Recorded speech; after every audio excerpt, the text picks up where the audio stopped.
streaming. I need to figure out how to do it.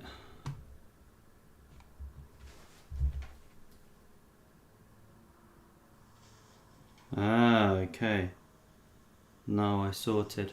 Ah, okay. Now I sorted. Ah.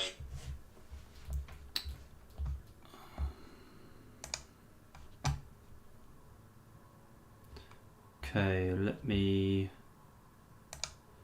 I need to cancel this stream, if you can bear with me. Let's go to YouTube, Studio, go to videos, live. Okay, let me delete this one. Delete forever. Okay, sorry about that, everyone. I was trying to actually figure out how to stream. I'm still struggling with this stuff. But okay, we're in. We're up and running, I think. Chat up here, this down here. Close this, close this.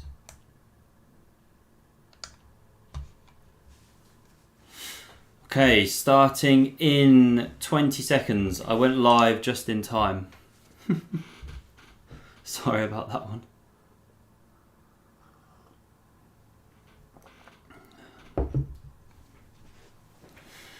Hey everyone, thanks for joining. Sorry about the mess up there with the stream.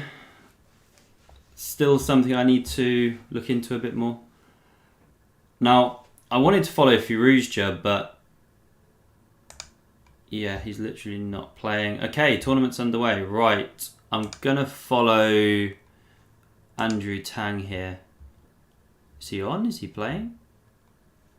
Ah. Looks like he hasn't showed up. Oh, that's annoying. I guess Danya it is then. Is he online? Is he playing?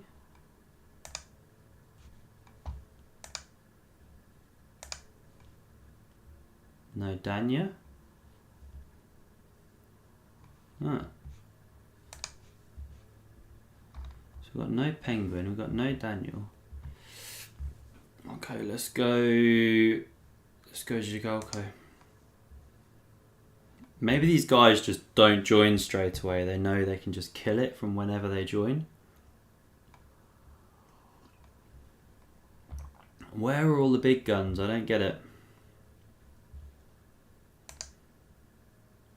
None of them seem to be playing yet. Is Bortnick playing yet? No, still no games.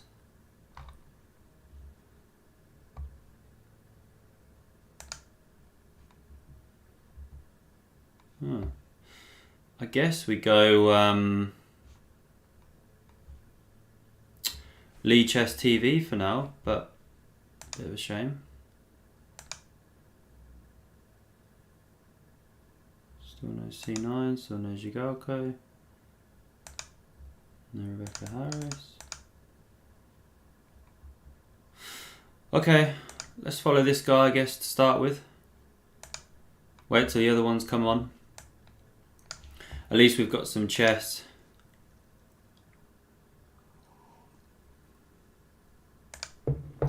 Okay, what we got here? Looks pretty level so far. Both players have got the centre. D6, swap there.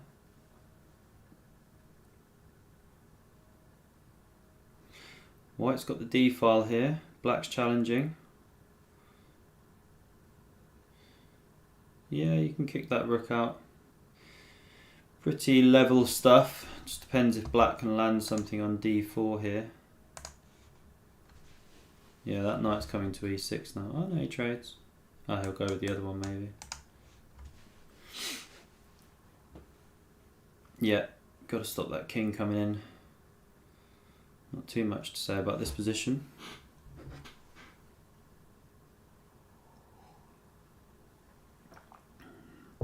So I'd favour black here, especially in bullet. Knights are just tricky, hopping everywhere.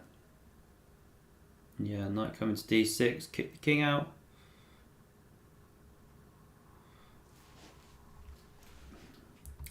Yeah, nice position for black. This bishop's horrible, just staring at its own stuff here. Just keep hopping everywhere. I think there are always going to be a few players missing in this tournament, given that Tata Steel is on right now. Obviously no Magnus. A couple of the others.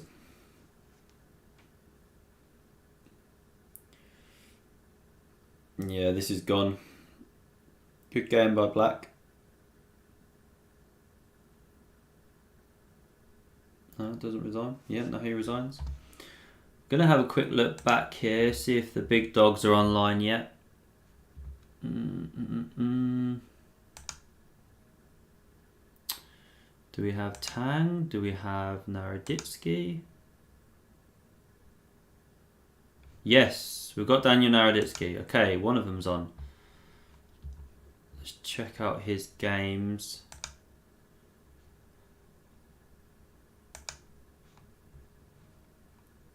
Okay. Cool, we're up and running with Daniel. So he's black here. Nice bishop. Extra pawn on the queen side. Yeah, he doesn't mind the endgame. This is... Oh, no. That's nasty. Yeah, this is pretty much gone. Oh, you're winning a pawn back, but these passes way too much. Hey, Mahdi, sorry. No, Ali Reza's not playing as far as I can see, which sucks. But that's exactly why I wanted to tune in and watch, was to watch Ali Reza. But yeah, there's no Ali Reza, there's no Magnus, obviously. He's playing in Tata Steel. So yeah, I'm a bit gutted, really. Obviously, when I put out the live stream, I definitely wanted to follow Ali Reza, but yeah, he's not on, unfortunately. Okay,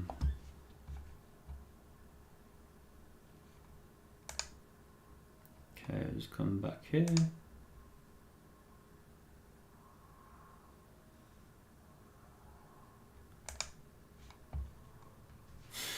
Okay, so we're going to follow Daniel for a bit, Daniel Naraditsky. He's been doing a lot of chess commentary for chess.com recently. I do enjoy his commentary, he's a funny guy. Some of the stuff he was doing with Robert Hess was pretty good. And Aman as well, Aman Hambleton. Ooh, this looks dangerous for black already. Bishop's off, big centre for white. All about maintaining it here as white. Keeping control of these dark squares, not letting this knight get dangerous. But it's way over on g7. I mean, that knight's horrible. Big problem. At some point e5 is coming in. It should blow the whole thing open. But the queens are coming off. That's something for black at least. That b pawn's a goner. Oh, nice move. Just consolidating. Yeah. Okay. Now he takes on e7. Now he defends e4. Oh, there goes your knight. You can't pre-move that. 10 seconds. Can he convert? These guys are just too fast. Takes. It's just pre-moving out everything. Yeah, that pawn's going to win it.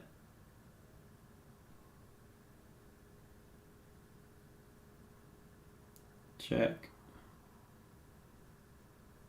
And mate. That's a nice checkmate. The pawn takes away b6, the bishop. Very good.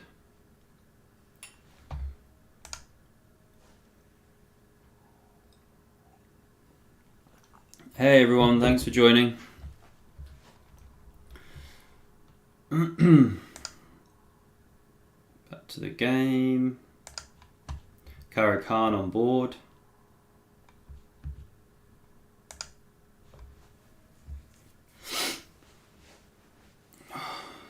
Chucking the h-pawn. I tell you, the super GMs these days, they just have no fear around chucking the rook's pawns, even if they've castled that side. Ooh. pawn. This is dangerous. This is dangerous for both sides. I've got no clue what's going on here. It's one of those positions where the best player is going to win out, really, isn't it? Oof, that looks awful for black, though, I have to say. If g6, h4 is coming really fast. Yeah, he already pushes the h-pawn. Oh, he takes it.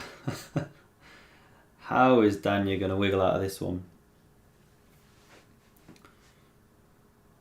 No, he didn't. Oh, no, you can't, yeah. Okay, he's getting some play, though. If a6, do you have rook a1? No, goes d5. Yeah, exactly, just takes. You just have to rip things open, don't you? Oh, nice sequence, but who's better and why? Oh, white resigned. Wow. Oh yeah, your queen's dropping, checks. Yeah, it's all over. Fair play to Danya. I'll just have a quick look if Andrew Tang is online. I'll wait for this game to be done. Let's watch him smash up a national master. So, Slav on board, was it an exchange? No, it wasn't, sorry, it was a king's pawn, wasn't it? Okay, holding the bishop, giving up the bishop pair. Takes on e3 maybe? No, not yet. Yeah, now he takes. It's not a nice position for white, I have to say. Possible rook lifting coming. Queen b5. Yeah, keep the queens on the board. That's the thing, when your opponent's got the weak king like that, you want to keep them on, attack. But d5's a problem. What are you doing about it? Yeah, Daniel defends. White's kind of snuck out of this, to be fair. Watch out, queen's come off. I do like the knight over the bishop here, though, I have to say. Even if the bishop's technically better here, just knights are so tricky in these bullet positions. Okay, this is looking really drawish now, or if anything, slightly better for white. Not anymore, though.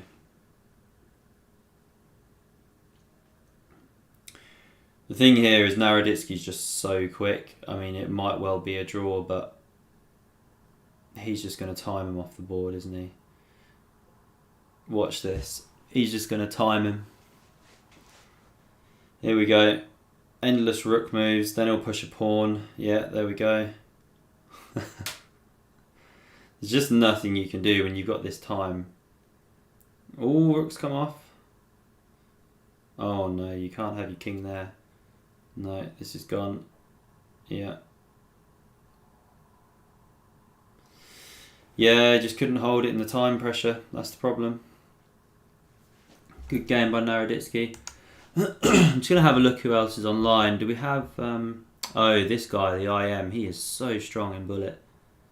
Do we have any of the others yet? Bortnik? No. No, no, no. Do we have Penguin? No.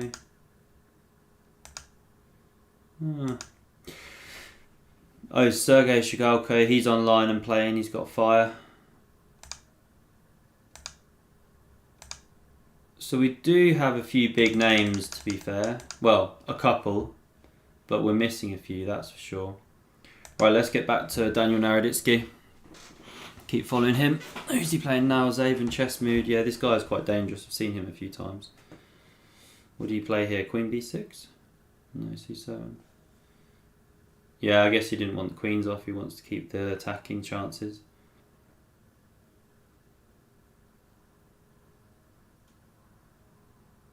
It's a really nice move. Now that knight can come to here soon. Watch out for that. Ah, okay, takes. Queen holds the bishop. Now what? Knight g5? Am I missing a tactic?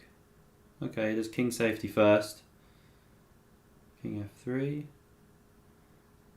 I don't get why he hasn't played knight g5 yet. What am I missing? Okay, he attacks that pawn. Oh, that's a good move, to be fair. How do you actually defend that pawn? Yeah, that is an excellent move. Winning the exchange. Yeah, that was nice.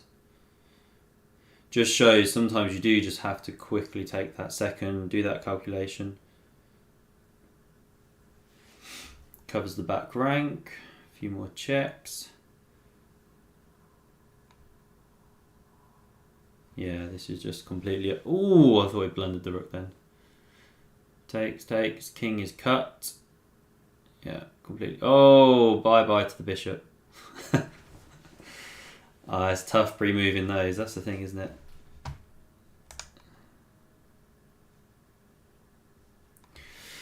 Hey everyone who's joined. Thanks for being here.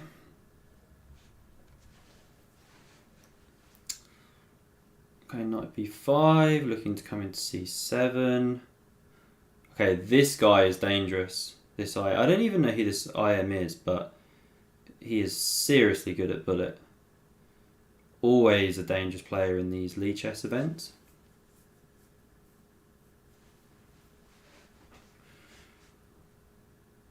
Okay, nice pawns on the queen side. Yeah, that knight on a6 looks pretty miserable. In fact, he gives up the queen. I don't think it was trapped, but yeah, this is bad. You want knight d7. First you have...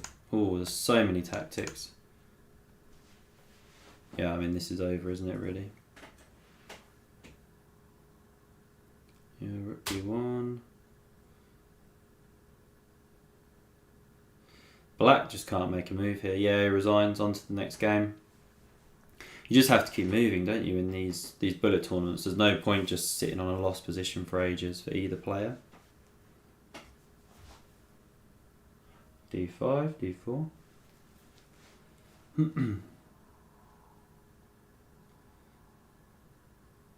Comes in c4.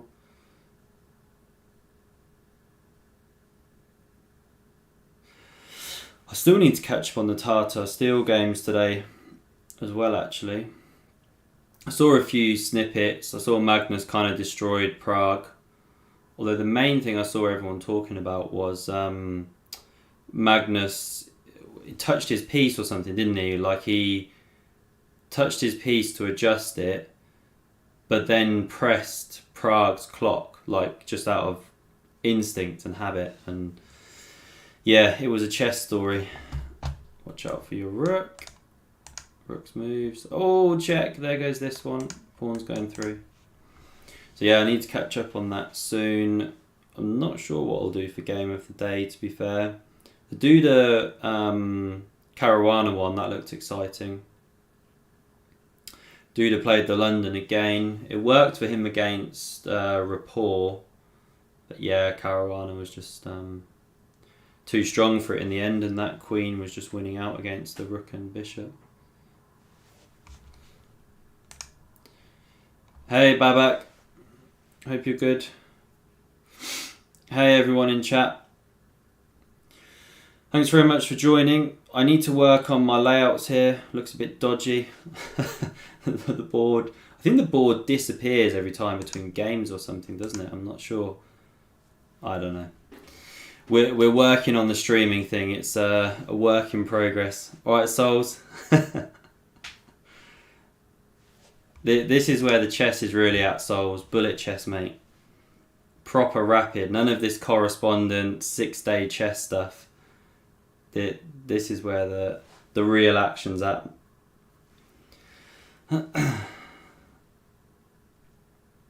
Oh, there goes your bishop. That's game over. Yeah, he resigns.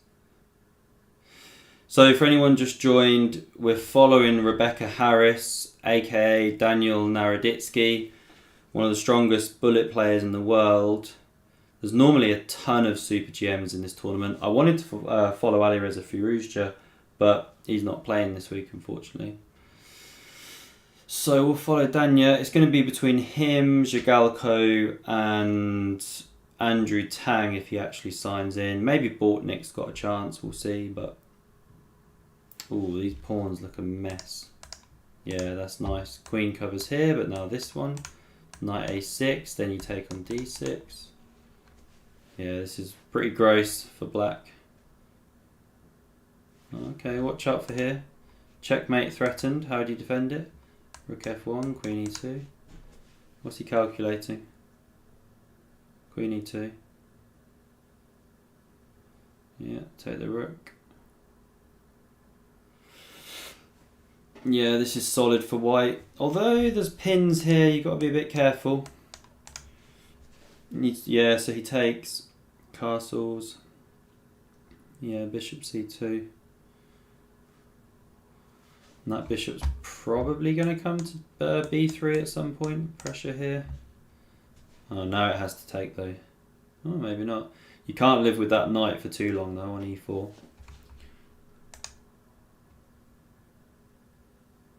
Hey Babak. Hey Maddie. Yeah, still working on the streaming stuff. It was really weird because I scheduled the stream and then I thought when I started this... Hang on, what's going on here? Wow. Black's made a queen. Oh wow, he's losing. Shit, how has he lost that? He was killing it, whole exchange up. Shows how dangerous these GMs are. They will not give up, you know, so resilient.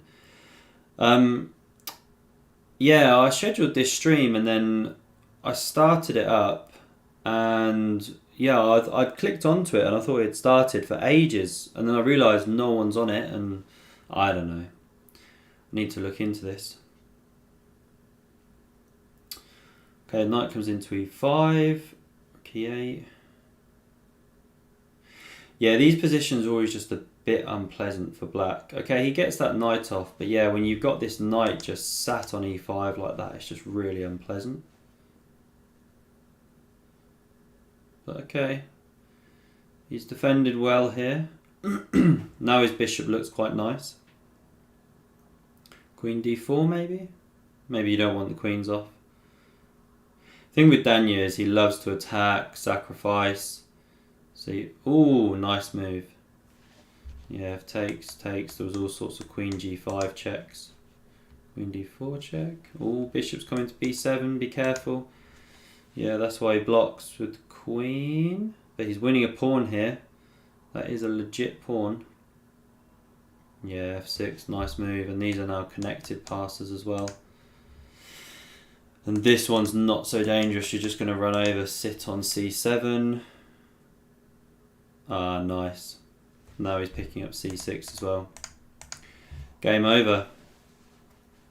The key thing here is building up a streak, isn't it? Once you start getting a streak of wins, then if you win 2 games in a row, then you get 4 points for a win instead of 2 points. Same as you get 2 points for a draw instead of 1 point. It's only a loss that will break your streak. Yeah, nice position for white here. I really like these kind of positions. When you get this powerful knight on c4, open files to work with, really good for blitz chess. Bullet chess rather.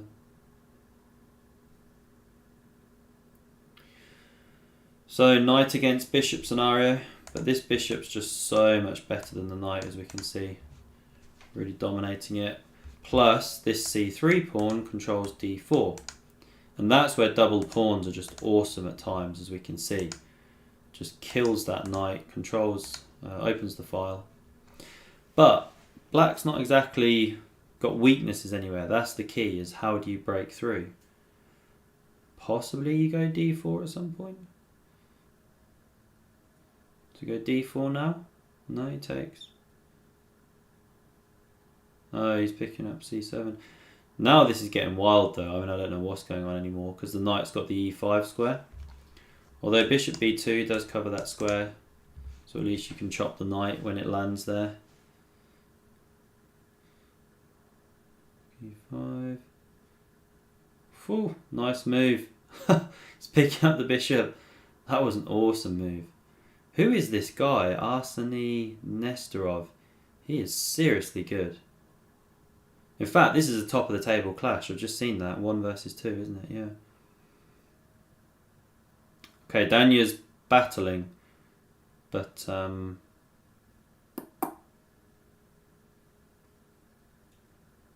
this is over. Should be over. 6 seconds. Actually, this is just a theoretical draw now, in fact. Yeah, just a draw. And that's what this happened. Fair enough. Yeah, this guy's really good. I'm not sure who it is. Russian. Hansen Twitch. Is this Eric Hansen? Chess Bra. Must be. Go on, Daniel. Let's see you smash up Hansen. Not that I've got anything against Hansen. But I'm supporting Naraditsky now.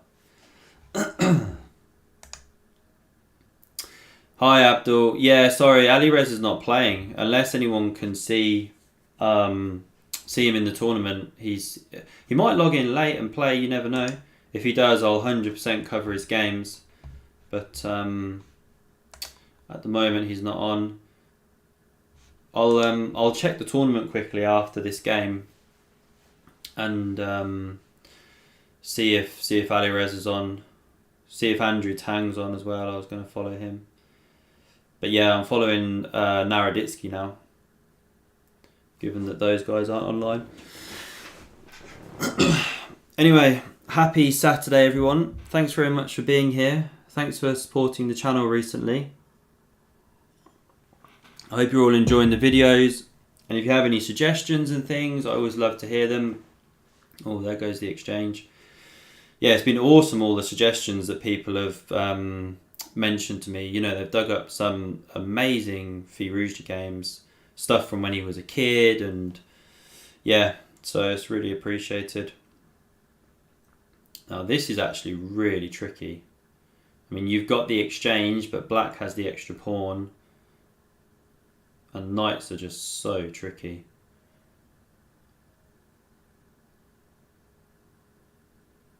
Surprised he didn't take that A pawn, to be honest. Why is he giving that pawn? That must be a blunder.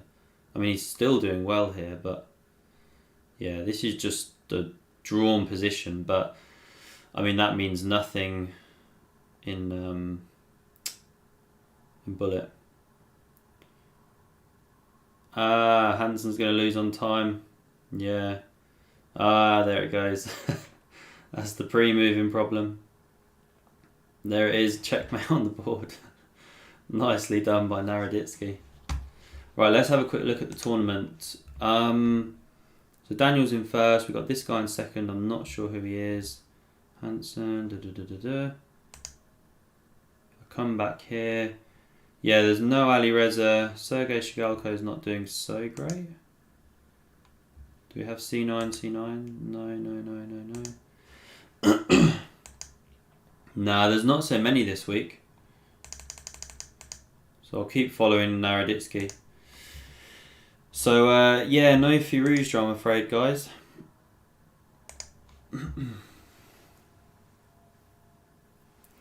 Still, Naraditsky's killing it, so I'm glad I followed him. I thought he'd do well, really. His style is just so well suited to bullet. I mean, obviously he's a fantastic player anyway. But, yeah, he just loves mixing it up, speculative sacrifices, all that kind of thing. And in bullet, that's just perfect, isn't it? Trying to hunt down your opponent's king at all costs. Oh, that's a nice move. Ah, double attack, knight and queen. Yeah, that's gone. He gets one back against this dangerous Arseni guy. FIDE Master should be going down. No berserks yet, but he doesn't need to. I mean, why would you when you're comfortably winning anyway? See, this pawn structure is just horrible for this b7 bishop. If you can liberate later or whatever, then fine. But as long as that pawn's on d5, your bishop is just dead. Big problem. But e5 is a good move. Can you get d4 in now? It's queen c5. Oh, it gives it. Yeah, I mean, you're just sacking a. I knew that didn't look right. I couldn't put my finger on it to start with, but yeah, horrible move. Yeah, and if you take here, I mean, it's just suicide towards your king. Ripping open the b file. And there goes the b pawn anyway. Although if I was playing this guy, he'd probably still kick my ass with these pawns on the king side here. Yeah, check. There goes your knight. GG. Daniel marches on. When did he actually last lose? He's on a massive streak, isn't he? If I just... Yeah, look at this. Oh, no, he went on a streak for ages. Now he's just started the streak now, actually. But yeah, that's the key. If you can start going on a hot streak, just kills it. Okay, Sicilian on board. Why the hesitation? You're not just castling? What am I missing? Oh, Queen H4. Oh yeah. And then H3. This one's collapsing. Oh dear. Oh dear. Okay, so he does this. Nice idea, attacking. But Queen H4 anyway.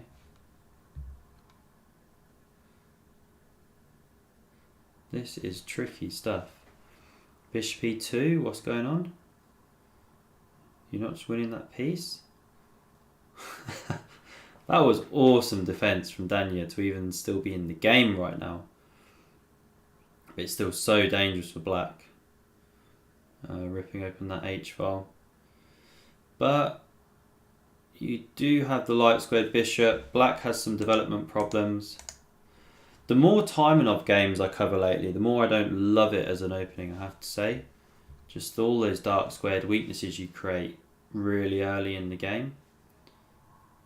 Yeah, your knight's gone now. Nice game from Naraditsky. Really strong defense. Still, very double-edged position here.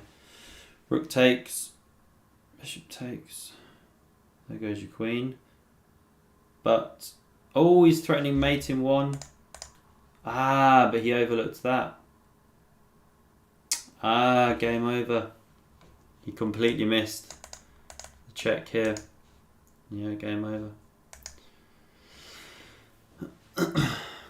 Hey, Richie. What do you mean when you letting us? Oh, game of the day. Yeah, I'll either record one tonight or tomorrow morning, one or the other. I'll try get one out tonight, to be fair. After this is done, quickly check in on the games. Does anyone have any suggestions for game of the day? I mean, it kind of looked like it should either be Magnus smashing up Prague or Caruana and Duda had a good fight, didn't they? I'm kind of leaning towards the Caruana-Duda game. I won't cover the Dubov-Giri game. Pawn to D4, 1-0. Yeah, I heard about all that. I was watching the Chess24 stream with Jan and Peter Svidler, and yeah, it was just making me laugh when... Yeah, they were talking about all the mask stuff, and everyone in chat was popping off about masks and coronavirus, and Peter Svidler was like, oh, we've suddenly got about 1,000 experts on all this stuff in chat. We do love you all, or something like that, but yeah, it was just making me laugh. But yeah, I don't know all the details, but it seems that Dubov, someone in his camp tested positive for coronavirus, right? And then Dubov didn't test positive, but he was waiting on the results of a PCR. And then the results weren't due to come back on that till the afternoon or something, after the start of the game.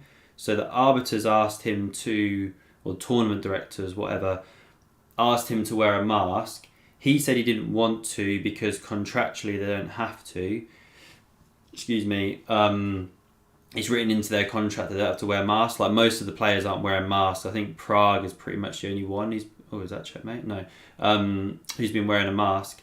Anyway, so he didn't want to wear a mask. He said he wouldn't. And then they said, well, you have to forfeit the game then, apparently. Which, I don't know. I guess they're in their rights to do. I'm not sure the details.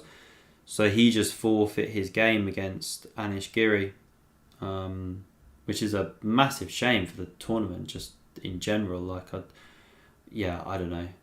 It's the second year running now with controversy around this event, and some stuff kicking. Oh, that is dangerous, taking that pawn. With some stuff kicking off. Obviously, last year we had all the Firouzja drama, which was just terrible, asking him to move board and everything. Now we've got this drama this year. Anyway, so yeah, I won't be covering the Giri Dubov game. But yeah, any suggestions on games, do let me know, and I'll be having to think later about which game to cover. Nice attack here for Daniel. Well worth giving up that pawn.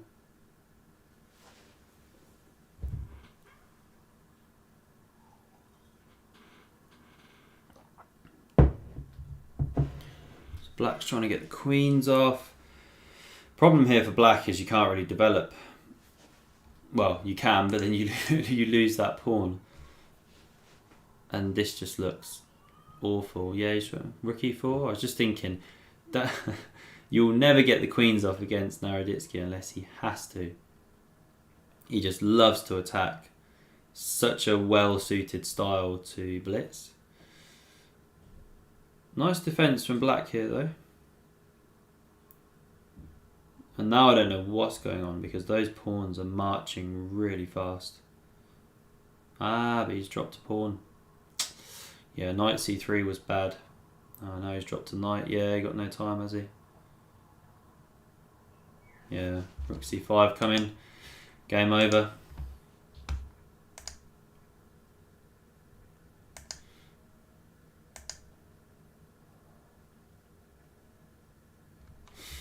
Okay, on to the next. I need to fix up the layout here quickly. Let me shift that one up.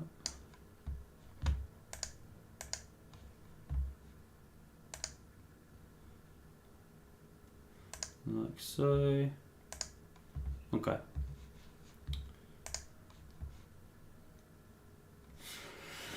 Okay, what's going on now? Wow, those pawns look horrible. At least he got e5 in though. d6, maybe rook f8, okay. Take the bishop? No, knight's defending it. This is not a fun position for Black. Just so many attacking ideas for White here. Really, you want that queen and bishop the other way around, but not so easy to achieve. Bishop d3 maybe? No, bishop g6. Here comes the knight.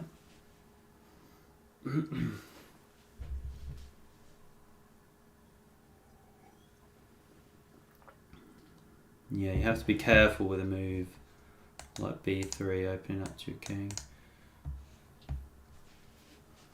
Takes the bishop. Oh, queen's coming. Watch out. King drops back. Surely b3 now. Yeah, that's just a clean knight. Or is it? Ah, that was awesome. Held on to bishop c4. Oh no, and he's still in the game. Tell you what, the tactics in this game are insane. Oh, he goes for that way. Oh, I don't think that was right though. I think he should have played the rook to the 7th. Although actually he can never take it. Oh! That was so good. How on earth has he held that one? Oh man. Oh. Now it's getting complicated. Do you take? Yeah.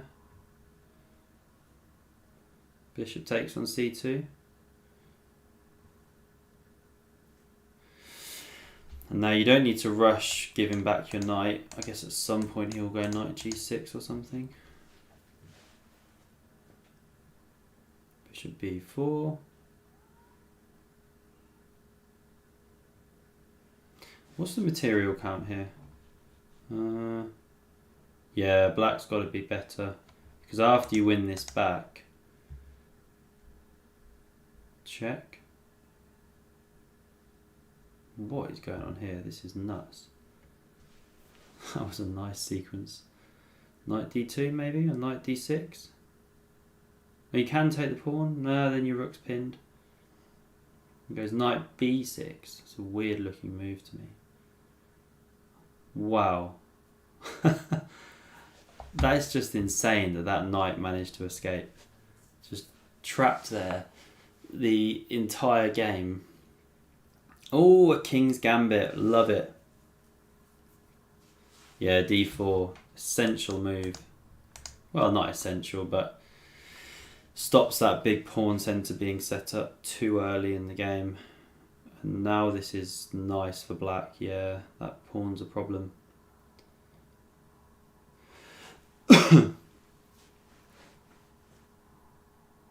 Bishop. Oh yeah, nice. I'd say bishop c6, but that's even stronger. Bishop a4. Picks up the pawn now. Oh, that was a blunder by Daniel. Rook e1's coming. Oh no, king d8. Good move. Good move. I was only looking at g6. Oh, he's so lucky this bishop's covering this square. Knight e6 looks awful. King c8. How do you finish this off? Oh, nice move. And now white's lucky that this rook is covered. Why are you thinking so long? You've got one move. What am I missing? Oh, sorry. Yeah, of course. Just mate here. Wow. That was awesome. Oh, dear. Just shows how powerful that bishop was on a4 instead of c6. Especially in bullet, you just have to get your pieces to active squares, don't you? Just chuck them into the heart of the enemy position. This g4 line's a lot of fun. I used to play a queen f6 move there, counter-attacking this f3 knight. Gets really sharp, really fun lines. All of these lines are fun, to be fair. e5 now. No, he just lets it go. I thought he'd play e5 there, just start trying to push that pawn into the heart. Oh, it's Eric Hansen again. He's another one that's just been playing online blitz bullet for, you know, a decade plus, or well, his whole life really, probably like 2 decades. And he's seriously strong at bullet and blitz. But then in the over the board stuff, the classical stuff, guys like him and Daniel Naraditsky, they just, yeah, they've never been able to kick it into that next league. Well, I say able, they probably could if they worked really hard at it. But I guess they, you know, they're happy just doing their thing with the online stuff. You have to work incredibly hard. Oh, there goes the exchange. Oh, he doesn't take the exchange. Interesting. I guess that is an absolute monster. Thing is, having that knight on f6, yeah, you cramp black, you don't give black clarity. So I can understand that, actually. But yeah, to get to the level that, you know, the guys playing in Tartar Steel are at, you just have to be so dedicated with your hard work. I mean, talented, obviously, but also just incredibly hard-working. I mean, those guys are just insanely good with how deeply they're prepared and everything like that. See you later. There goes the queen. Hey, Blue Cola. Hey, AK. Oh, right, the controversies in favour of Dutch players. Yeah, I guess so. It certainly wasn't in favour of Dubov today. Yeah, no Ali Reza, I'm afraid. I would have loved to have followed Ali Reza, but he's just not playing. It's kind of a quiet event, to be honest. I mean, I think Christmas was the big one. I'm just trying to think, actually. I was about to say Magnus playing drunk. Yeah, that was the December arena, wasn't it? And then the Agad Mater playing for a Bitcoin arena. That one was, what, like a week ago or so? 10 days ago? Something like that. That Hikaru won. So yeah, because that one's just been the Agad Mater one. The December one was a big one. Drunk Magnus, of course, just won the world. Oh, there goes this pawn with check. Oh no, he's resigned now. Yeah, there's nothing more than a token check.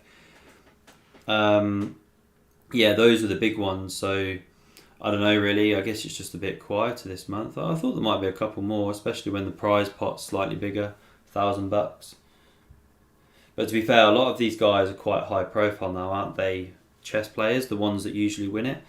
You know, they've got all sorts of social media stuff going on, and quite a few of them chip in on commentary and things like that. So yeah, I guess having an extra $500, while that's obviously not to be sniffed at, you know, good money, but it's not necessarily a make or break for them to all start entering this tournament or anything like that. But yeah, I thought we'd have a few more. Like I definitely thought Penguin would play because he was entered to play. He's got a couple of LiChess names. He's been known as Penguin, Andrew Tang, I should say. Sorry, but yeah, Penguin was his main one for ages. I guess he's still got it, obviously, but he's also got this C9. There's about 5 C9s. He's got that one as well, and he was signed up to play, but doesn't seem to have shown up unless he's now turned up in the tournament. I don't see him yet. I tell you what, these tournaments are long, you know, to play Bullet for 2 hours straight. I mean, I'm trying to think if I've ever done that. I mean, we all have those Bullet binges where you just play for, a seriously long time, but whether I've ever done a full 2 hours though, I'm not sure. Anyway, these guys are dedicated. Ooh, number 1 versus number 2 clash. Once again, that queen is out and active. This is a threat, surely? Yeah, so bishop e5. Queen d7. I remember when Magnus and Ali Reza played for an insane amount of time. I don't know if you guys ever saw that or heard about it or whatever. But yeah, they played... It was something stupid, like 200 games of bullet chess. 4 hours, that is nasty. Just a ridiculous amount of bullet chess. It's on YouTube somewhere. I think Chess Network might have streamed some of it. It was just an impromptu thing. It wasn't planned or anything like that. But yeah, they just played a ton of bullet. But yeah, those are the ones that are really exciting, aren't they? I mean, everyone loves the Firouzja games. I love covering them, to be fair, because his style is just so aggressive and attacking. It's really, really enjoyable to watch and cover. And I hope he, you know, keeps that aggressive style. I think he'll have to find that balance as he plays stronger and stronger opponents. You know, he's no longer going to be playing those 2600s regularly. Not that he wasn't absolutely destroying 2600s as we saw in the FIDE Grand Swiss, but yeah, as he plays in more of these super tournaments, then it will start to refine his style a bit. I think definitely, same as how we saw with Kasparov when Kasparov was just killing people in the 70s and, you know, into the early 80s and stuff. And then he started to come up against the seriously good players, the Korshnoys, the Petrosians, Karpov, of course, and then he had to refine his style a bit, as I mentioned in that video recently when Spassky told him to squeeze your opponent's balls, but just the one. I found that really funny. But yeah, he had to refine his style a bit, didn't he? Because when you're coming up against these seriously good players that are just that much more resilient, that will keep finding great defensive moves even at move 40, then you do have to take your game to that next level, don't you? The art of the squeeze, the positional crush, you know, turning those one pawn advantages or slim minor piece, having a better minor piece sort of things. You have to start sort of converting them, and you can't just blow your opponents off the board all the time. So I think that's where Alireza Firouzja's style will stay aggressive, but he'll have to kind of learn to do that positional stuff as well at times, do the squeeze and everything like that. Ooh, there goes your bishop. Now this is an interesting dynamic really, because black's also got a pawn. So it's technically level material, isn't it? Rook, bishop and pawn. Yeah, I think I favour black here because Oh, just as he says that, he plunders his pieces.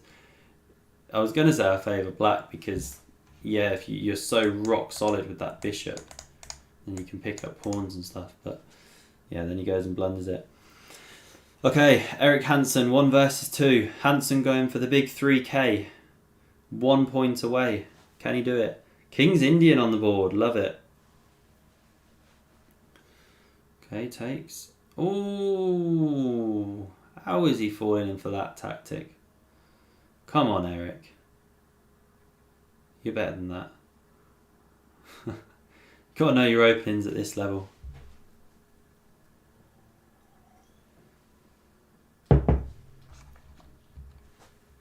Okay, rook e6. He's going to take the e-file.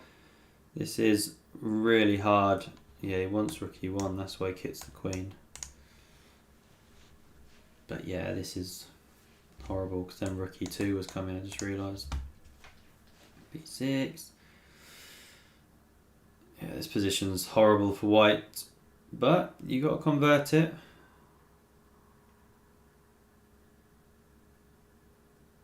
Yeah, queen f5. Keep the queens on. Keep the pressure. Yeah, I was going to say queen c5 is coming.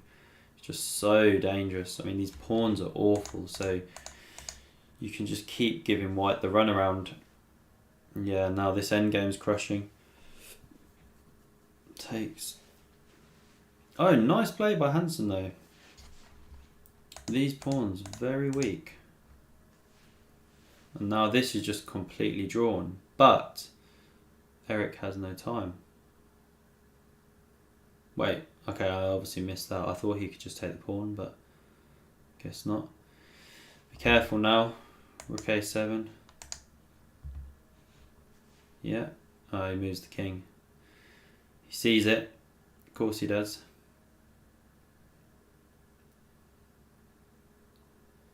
Yeah, timed him out. Not enough time.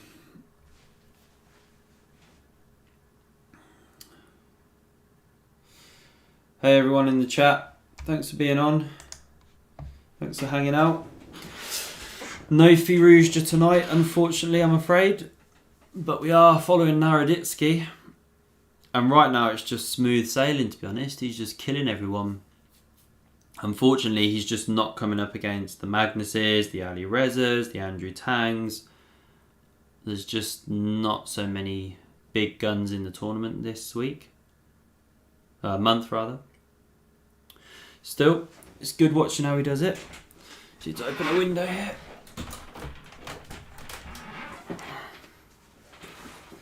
Got the cat under the desk here. Try not to stand on the cat. She sometimes walks across the desk when I'm in the middle of the recording and yeah, you just hear this creaking going on in the background.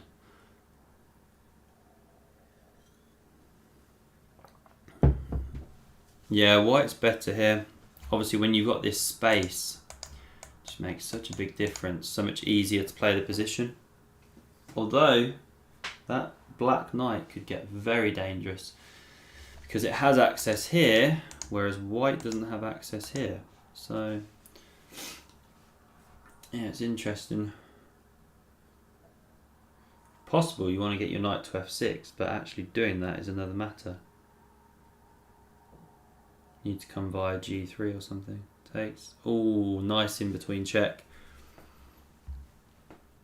And now this should be a draw, but yeah, with time that doesn't really mean anything. Should be. Can't exchange queens. White's got the passer. Yeah, this is dangerous now. Check on e5.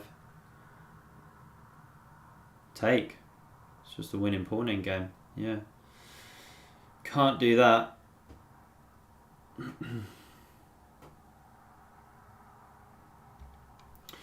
Another one bites the dust.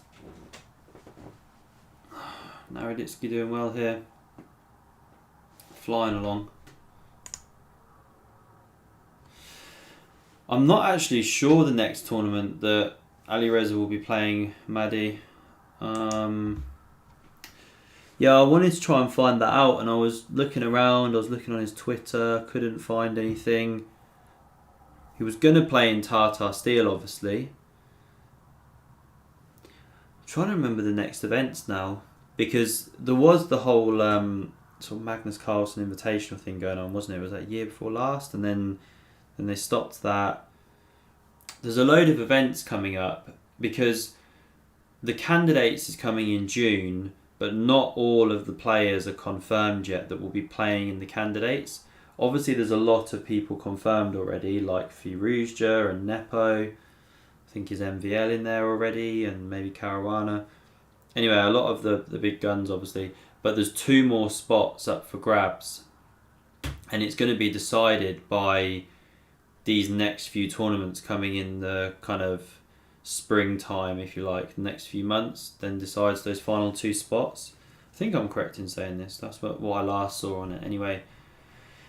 So yeah, he might be playing in a couple of those events. I'm not completely sure. I'll have to check really. I watched him play a few games in the Agad made to what's it called? Bullet Arena. Actually, no, it wasn't a Bullet Arena. It was a Bullet Arena, but it wasn't 1-0. It was 2-0, which was obviously quite a different. Oh, there goes the rook. Quite a Eric Hansen again. Tell you what, Naraditsky is just killing on Hansen tonight, just kicking his ass. Yeah, so Firuzja played in that, but he wasn't playing so great. He was really off the boil that night, but I don't know. Anyway, it's just a bit of bullet chess. So yeah, I'm not sure. I'm afraid when he'll be next playing, but I'll be covering those games for sure. Knight F5, that's a nice move. I just see these things so fast. If you give us all time, we'd... Oh, there goes the queen. See ya. I was going to say, if you give us all time, we'd probably see similar ideas. But yeah, seeing them in half a second is quality. Naraditsky is really killing it right now. It's just been number 1 spot for ages. I'll have a quick look after this game where he's actually doing on the leaderboard. Yeah, knight takes. You don't really want the queens off. Like I said, he'll never swap the queens if he can avoid it. Loves having them on. Yeah, knight recaptures. Bishop d6. Watch out for queen h4. Whoops. Oh, it goes knight h4. Interesting. How do you do this? I bet he's looking at takes on g2 with the knight. No, he can't do it now, but...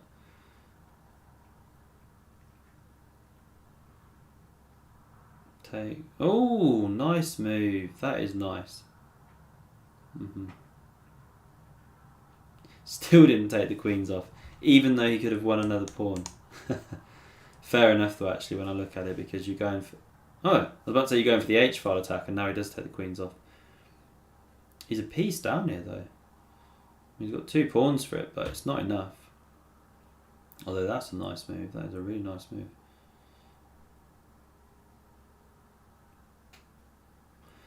Big problem for black as well is that all of these pawns are on dark squares. Very susceptible to that dark square bishop that white has. Could be heading for a loss here, Naraditsky.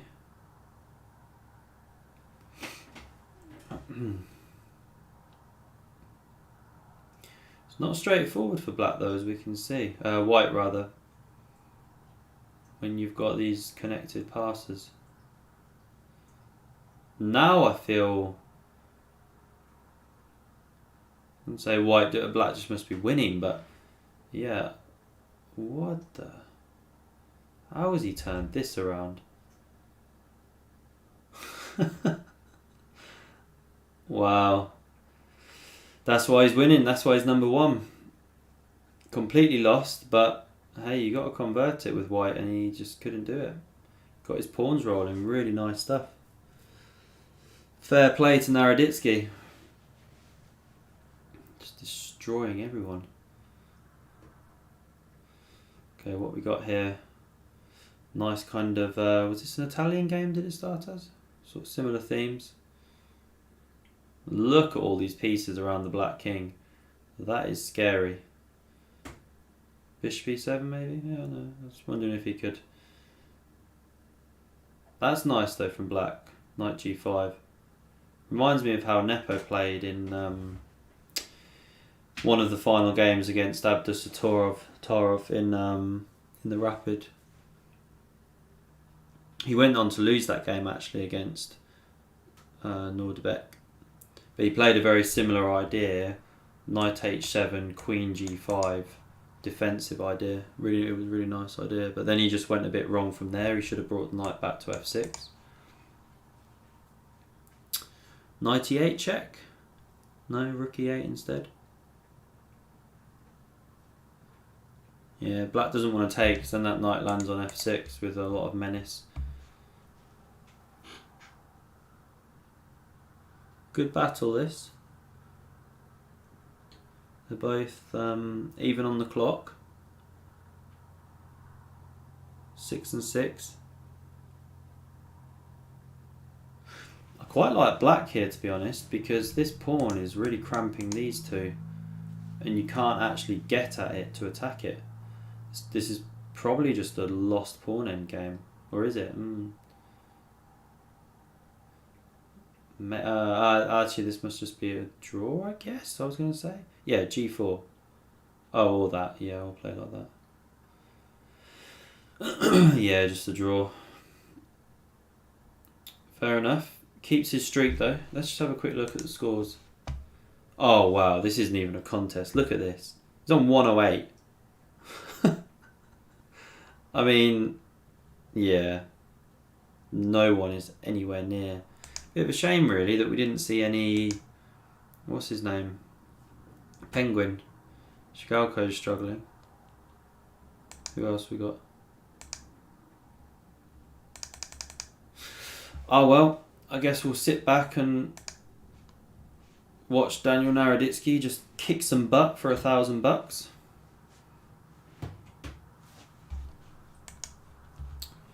Let me just come back here.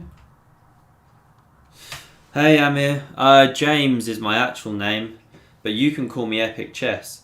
No, I'm joking. Yeah, James Gardner. I live here in the UK, play chess, coach chess, and now apparently stream chess, but not overly well on the streaming chess stuff. I more know what I'm doing when it comes to the creating a video thing. The whole streaming thing, I need to up my streaming game. So for example, right now I can't see the chat, so if I flick back to I'm using Streamlabs, OBS Streamlabs. If I flick back to there, I can see what people are saying, but then I'm, obviously not responding to people straight away. So I need to, figure my shit out when it comes to streaming. But yeah, I really enjoy making the videos about the positional stuff, the chess analysis. One of the big things that kind of inspired this channel as well is that I was reading this book, I still am, I have been for a while, How to Reassess Your Chess by international master Jeremy Silman. Oh, this is looking nasty. What's going on here? Knight C7 check? No, this one. So I was reading that book, How to Reassess Your Chess, and that book is just awesome. I've got it here. I've got it here behind me. Oh no, I haven't. It's next to my bed. That's how much I'm reading it at the moment. But yeah, it's just an awesome book. I mean, it really sort of explains very, very simply about really, really essential positional concepts in a very kind of easy to digest manner. You know, the differences between knights and bishops and pawn structures, when you want to be ripping open lines versus when you want to keep a position closed, how you need to use your bishops in certain pawn structures, you know, bad bishops versus good bishops, how to play against knights, talking about knights and the fact they need outposts and all this kind of stuff. And then a lot of ideas around how to make a plan, playing for the initiative versus a slower position. Yeah, just a really great book. Anyway, so yeah, it helped me a lot, and then I wanted to kind of share that knowledge with people as well. And then that moved on to the actual chess analysis. I mean, I love chess on YouTube. Oh, that's nasty. Yeah, you have to give up the exchange. I love chess on YouTube. Anyway, I've been watching chess on YouTube for 15 years or so. I started, way back in, I don't know, 2006 even, 6, 7, watching the old King's Crusher videos. Used to watch a few, was it Chess with Majnu or something? But King's Crusher I watched a lot back in the day. I got a bit bored of his stuff then as time went on. He started doing some really long videos. A lot of streaming as well. I wasn't so interested in watching him stream. I like watching the big guys stream, like Hikari, for example, because he's just so awesome. Or like Magnus, if he does a bit of streaming. Anyway, so yeah, I've been watching chess on YouTube for ages. So I've always kind of liked the idea of doing a chess YouTube channel. And then, yeah, when I was reading this book about positional chess as well, I thought, yeah, I've got quite a lot to share here, really, because I think there's a lot of chess players out there, same as me, who, yeah, would probably enjoy seeing the analysis of the Super GM games, but just having it broken down in a slightly easier to digest manner. I'm really trying to emphasize in these games, why on earth has he just, tucked the bishop back here? Or for example, why has he tucked it back on this move and not the move before? That kind of thing. So I always, when I'm doing the analysis, I'm trying to dive in, especially in those kind of opening middle game stages. I mean, end games too, but trying to really dive in on why they're playing moves in a particular order. The game I covered recently between Shaq and Jordan Van Forest was a great example, where Shaq wants to put the bishop on c5 back to a7, but if he does it straight away before he captures the pawn on c3, well then white can take the pawn on b4. It's no good. So first he takes the pawn on b4 and then he does it. And why does Shaq play knight c6 to e7? Well, it's because he wants to free up his c pawn. So once you start to understand the plans that the Super GMs, GMs, that they're actually playing for, then it just makes it so much easier to digest why they're actually doing certain things. And then it can help you digest some of the really deep concepts. So I really want to cover the game that Vishy Anand played against Levon Aronian in 2013, I want to say. It's like Vishy's Immortal. I mean, some of you guys must know that game. It's got to be one of my top, this is a big statement. I was going to say top 5 chess games ever. Let's say top 5 chess games of the last 20 years, of the modern era, easily. Maybe ever too, but certainly one of my top 5 of the modern era. But just an insane game. Like, he's sacking everything on e5, c5, d4, ripping open the dark squares. But once you kind of understand the positional ideas that are going on, then it really starts to help unlock the tactics at the same time. So yeah, that was a very, very long way of answering what my name is. So yeah, that's just a bit about me anyway, and what I'm trying to do with the channel, really. So yeah, I'm glad to see people are enjoying it overall, to be honest, because I'm really enjoying making the videos, and yeah, I'm not gonna be going anywhere with it. I'm not gonna stop. Like I say, it's not just a fad for me. I've been watching stuff on YouTube, being a chess fan myself for donkey's years now. So it's quite nice to actually sort of share a bit back. Now this pawn could get very dangerous in the endgame. These thorn pawns are always dangerous in endgames, especially.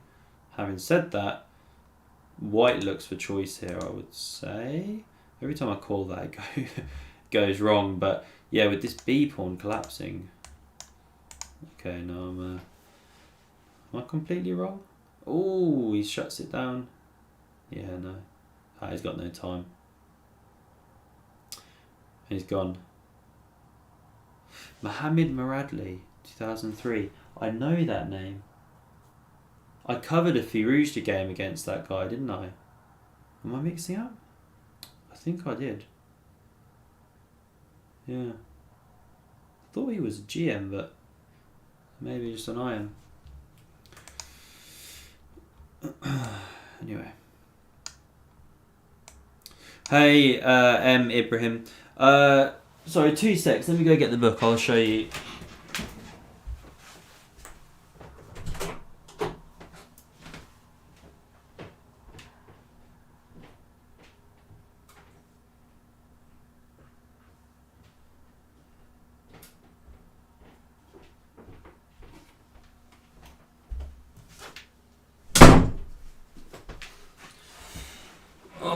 back. Let me flip back to the chess here. Yeah, this book. Can you see that? Is that coming on the camera? Let me just hold it up a bit. There, hope you.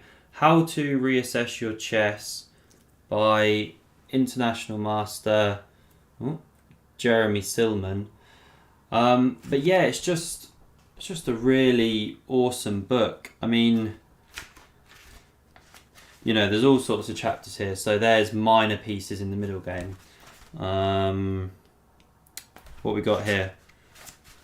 Rules of combination, and just really simple stuff. Like, that's too small to read for you on camera, but if the king is opened or weakened, if your opponent has undefended pieces, and if he has inadequately defended pieces, you know, if a piece is overloaded, then this is a great kind of trigger.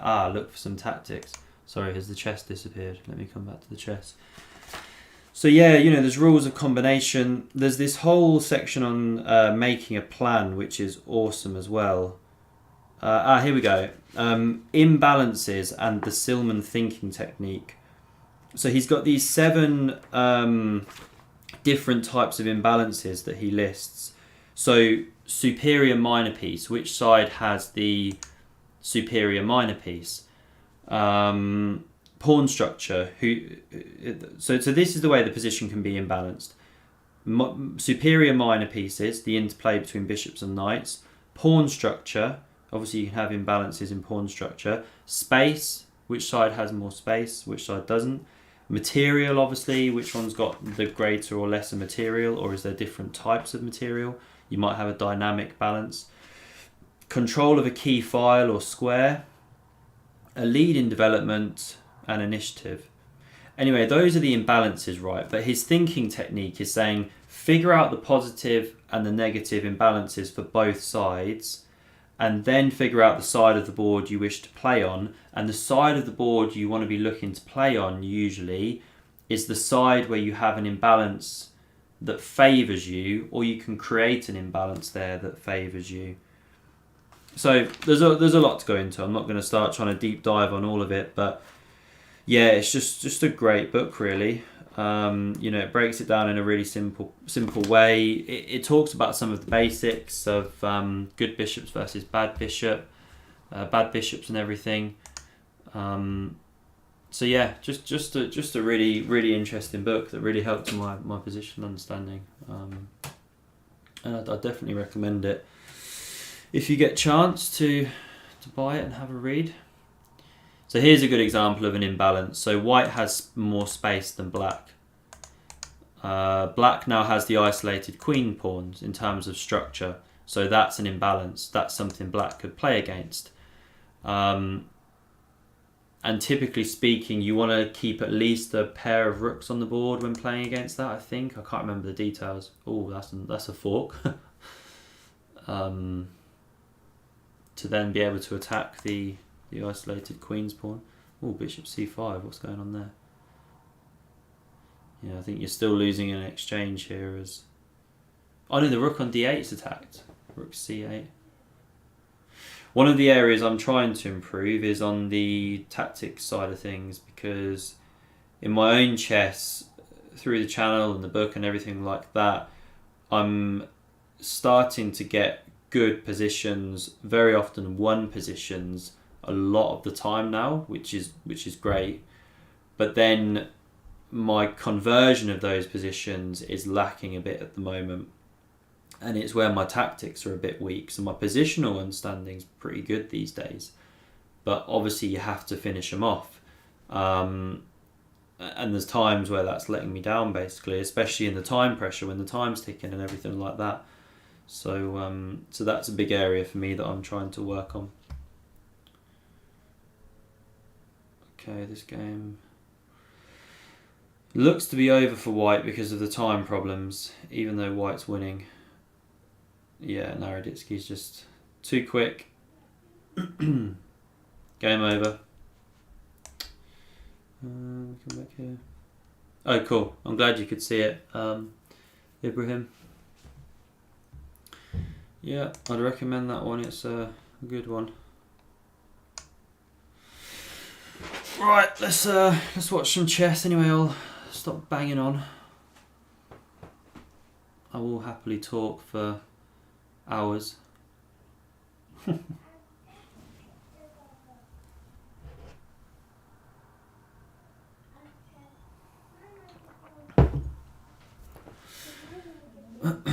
So white's got the pressure here. Black's not yet castled. Oh, it's Eric Hansen again. Alright, let's see what happens. Do you take on g2? Are you brave? No, he shuts out the d file. I think that's sensible. b5 secures the knight-ish.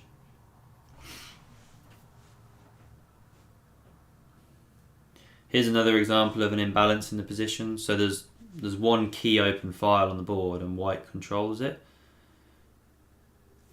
Because these files, B and G, they're half open files, not fully open. So white has an instant advantage through this.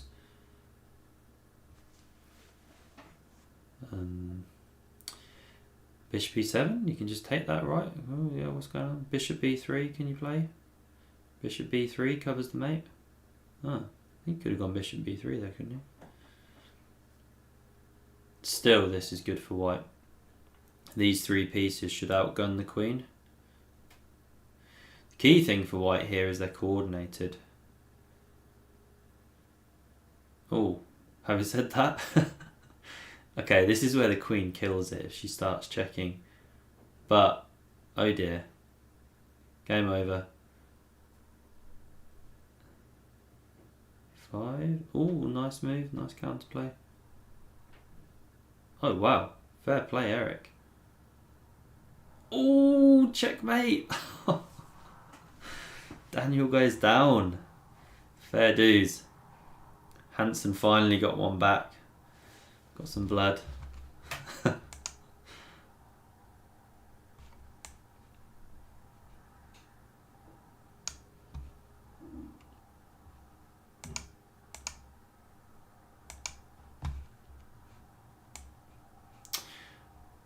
We have a berserk on board. First time today, I think.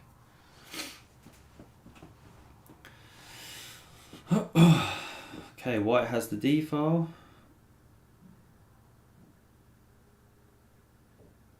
Okay, this is just going to go super fast at the end of the day. Oh, he's picking up the pawn. Oh, there goes your piece. Yeah. Oh, you got to be careful berserking. Tell you what, candidate master 29-29, that's just insane. It's seriously good. Yeah, nice chess.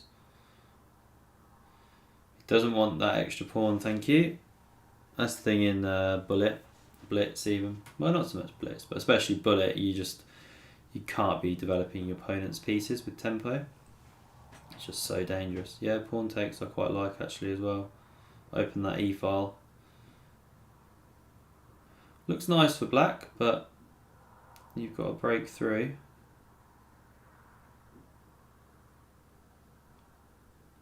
That was a nice break. Just ripping open the lines now. Yeah, he's not rushing takes on B3. B4, there's A5. Yeah, he just resigns even. I've seen MSB quite a few times. I'm not sure who that actually is, but he's a strong one. Hour and 20 minutes in. I'll tell you what, this has flown by. Let's have a quick look at who's playing. Got Hansen in second, MSB in 2. Who is MSB again? I can't remember. And that's about it. Just must have... So the only one who can realistically catch Daniel is Hansen, but yeah, I don't see it happening. Daniel's just on fire here.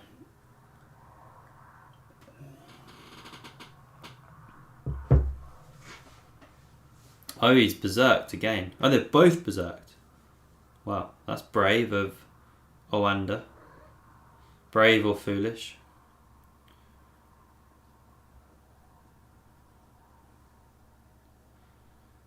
There go the knights. Oh, that c-pawn's collapsing. Rook b7. Sometimes knight a5, c6 as well, yeah.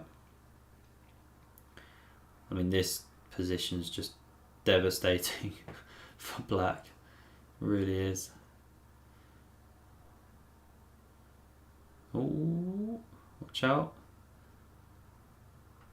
Look at the time. 12 seconds to... That is insane, to win with 10 seconds to spare on a berserk. Oh, need to let the cat out. There you are.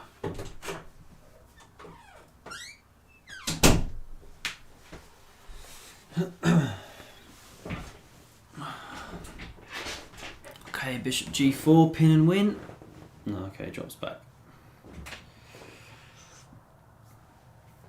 Now you want to get f5 at some moment if you can, as white I mean. Not right away, but if you can block in that g7 bishop, that will be nice. But okay, that's why black gets f5, opens the bishop. A6? Yeah. Oh, that's a nice follow-up. Or is it? What is... Oh, because the c6 knight's dropping. Yeah, that's nice. He just sees stuff so quick, Naraditsky. What's he calculating? Rook d8? Yeah, no. Yeah, winning pawn endgame. The bishop always beats out the knight in endgames like this. I mean, in theory anyway, not that it's always going to, but when you've got pawns on both sides of the board like this. Now, I know white's got the extra pawn anyway, so it's winning. But even if white didn't have that extra pawn, still very good winning chances when you've got that bishop raking down both sides. That's the problem, is the knight can only ever be on one side of the board. Bishop's on both. Yeah, that's gone. Yosef goes down. Eric Hansen again. Here we go. I don't know if any of you guys have ever seen some of the compilations of Eric just raging for about 5-10 minutes on on Twitch and stuff, or yeah, especially in his old school streaming days when he was just like a teenager or whatever. He used to get serious rage. Yeah, I really like these positions for black. I mean, that pawn structure's horrendous. I would have played f4 there. I guess he didn't like g4 as the follow-up. Oh, but he's picking up the d pawn. Okay, Eric's got one back.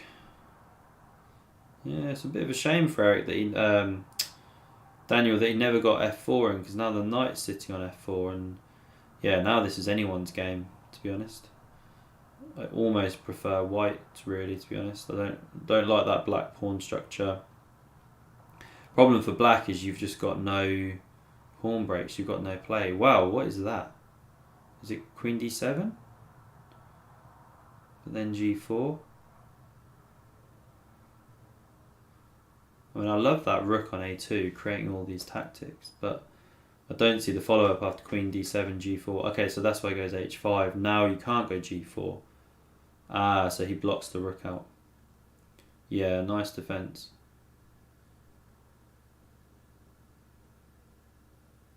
Ah. Yeah, great play by Eric. Really good defense there.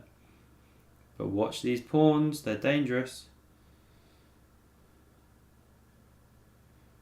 He's got no time as well.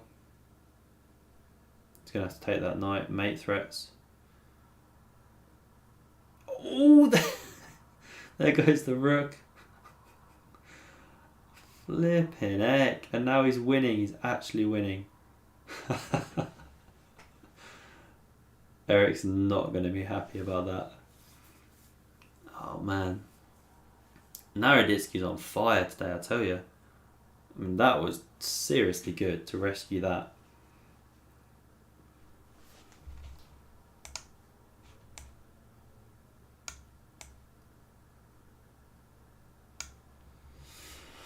Oh dear. Well, not quite the drama we see some weeks, unfortunately. Naraditsky's just kind of cruising to victory here, to be honest. Thanks for tuning in though, everyone. Nice to have you along. Hope you're all having a good Saturday evening wherever you are.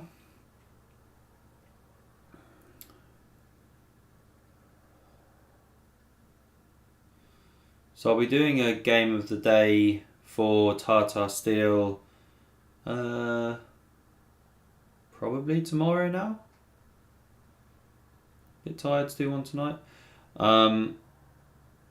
And then there's another round tomorrow. And then we have a rest day on Monday. So I'm going to stick up another Firouzja game from when he was playing in Tartar Steel last year. Put one of them out. So Magnus is now winning the tournament as it stands. He's half a point clear. I think it's Shaq in second with 4.5. And then is there a couple players on 4? I can't remember, but then some others following. So what was crazy is Magnus was still 0.8 down. His rating was 0.8 down despite, after I think 5 rounds. Not after the win against Prague today, I'm guessing he'll be up a little bit, maybe like plus 0.2. I don't know, how much will he get for a win against Prague? Maybe a couple of points. So maybe he'll be up about 1.2 now on chess live ratings. I've not checked, but oh, this looks horrible for black. But yeah, this whole thing about reaching 2900 is a bit, well, not a bit unrealistic, very unrealistic. It's just, there's just not nearly enough players over 2800. So yeah, I don't see that happening at all. But this tournament's a great example. He's winning the tournament right now. He's not done badly at all. I think he's had 3 wins now, hasn't he? 3 wins, 4 draws, something like that. Winning the tournament. And yet on live ratings, he's probably gained about 1.5 points, if that, 1.2 even. So it just shows really how tough that goal is. Really, I think it's just kind of hype, to be honest. Don't really see it happening.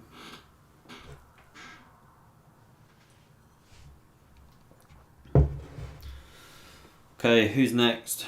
Who's in the firing line? FM Zhalmakhanov. Again, another incredibly strong bullet player to be nearly 3,000 as an FM. It's just insane. I kind of hover around mid 2200s on LiChess. 2250-ish. I have passed 2300. But yeah, I'm not in the big boy leagues. That's for sure.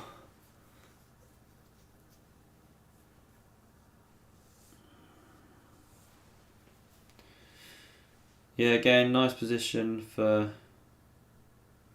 Naraditsky. Having said that, I prefer white actually. F4's coming, yeah. D6 is weak, but you never have to rush to pick that up. It's a long-term weakness. You don't want to rush and give black counterplay. But now the queens have come off. I don't love how white's played this, because how are you picking up that pawn on b2? Ah, knight d6. That's nice. Okay, now this is rough for black. Have you got time to run the king? Ooh. That is really nice counterplay from Naraditsky. Okay, and now black's better. I tell you, he's on fire this tournament. It's just, yeah, wow. It just keeps mixing it up and coming out the right side of the tactics. Really strong chess. Very impressive. He's got a 5-0 record against that guy. That tells a story. Okay, we have this kind of, is it Veresov or so? Or Zukator? I get mixed up with the names of these ones when the knight comes to c3. No c-pawn push yet. All I do know is I don't much like playing against them. It's one of those ones I've never really looked at because it hardly ever gets played. But I should really have a quick look sometime. because they can be tricky little systems for black to face. Okay, this looks nice for white now. What are you, 2 pawns clear and got the bishop pair? Okay, 1 pawn clear now, but yeah, this is not good.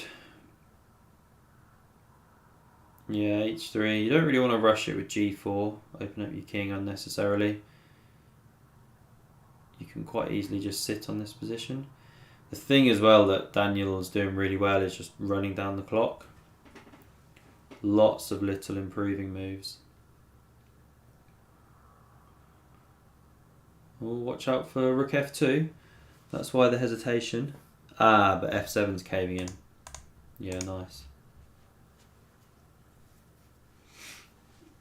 So if takes the queen, what's he playing? Queen here? Ah, check.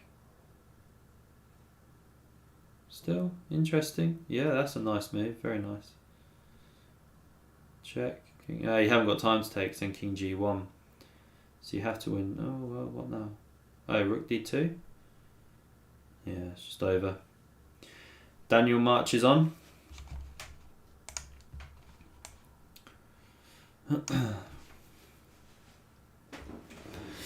Hey everyone in chat, hope you're good. Thanks for tuning in.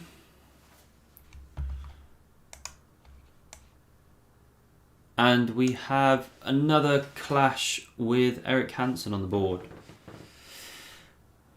What can Eric do this time? He just keeps coming out the wrong side of it at the moment. I think he's won 1 game, lost about, is it 3 or 4? At least 3. 4, 5, 6. Material's level, but white's got that weak e pawn, which is not ideal. Okay, but now it's all come off. Level position. Prefer black here though with this nice bishop. c6, yeah, you got to keep the knight out. Okay, do I prefer black? Maybe not. Oh, nice move. Very nice. Yeah, just so sharp to spot the tactics. Okay, knight d7 is now a threat. And that is really hard to deal with actually. Yeah. Oh, nice defense. Oh wow, black's emerged the right side of it. And look at the time difference. Okay, now you can never let black check. Yeah, this is just lost. He's going to march the king in, then build the bridge. Lucena position. Can he do it here? Oh no, maybe he can't. Ah yeah, because you need the king on c1, sorry. Yeah. Oh, what happened? Did he resign? Oh, he must have done. Oh, I love these positions. Oh, he's gone c4. I love those positions when white goes c5 immediately, because if you haven't pushed the c pawn, you can often just play e4, knight c3, knight f3, d2, c4, and use that c4 square for a piece rather than a pawn. But okay, Daniel plays it like this. And now he has to watch out for that pawn on c4. Okay, he's winning an exchange, but yeah, he doesn't even want it. I was going to say, because these light squares are awful.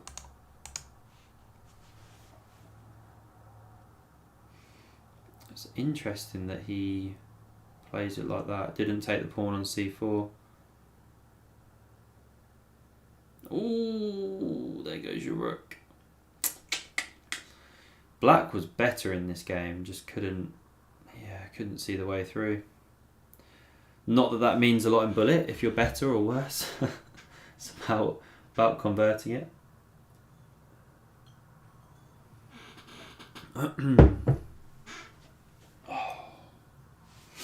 Let's have a quick look at the standings. Oh my word. 160 to 103. Look at that fire streak. 1, 2, 3, 4, 5, 6, 7. I can't even count. Was that like 12 in a row? More?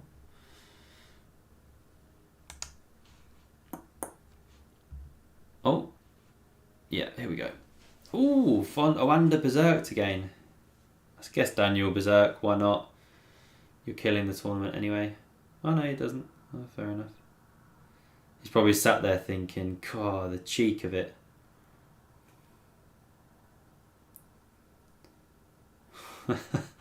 Take on c3. No, he comes back. That's interesting as well. Like, you don't want to give your opponent pre-moves when they're berserking. If you can play kind of wacky randomizers, then that's a good thing.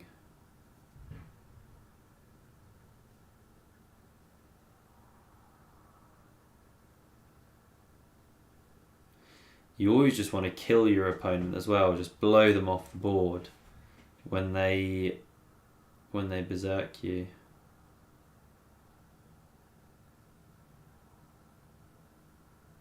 Tell you what, White's doing really, really well here. This guy's a very strong bullet player. Oh, there goes your bishop. Oh no. If you took it, there goes your bishop. Yeah, you got no time. Oh, and that's what happens. Oanda goes down. Oh, Eric's broken 3,000. Here we go. 1 versus 2. Ah, this line. I can't remember what it's called of the Roy Lopez with that F5 on move 3. But yeah, it's a tricky little one. You see stuff like that at amateur level a lot, don't you? They're dubious openings, which super GMs would blow off the board. But at the amateur level, you don't see it so often. And if it's your pet line and you know what you're doing, a bit like Eric Rosen with his Stafford Gambit. Just beating people with that.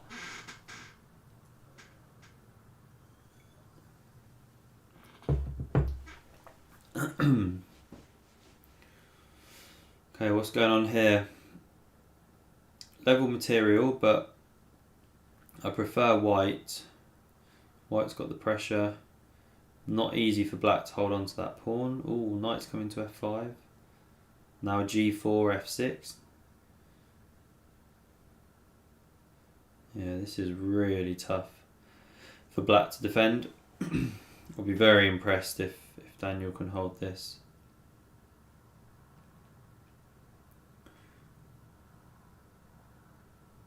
He's going for counterplay.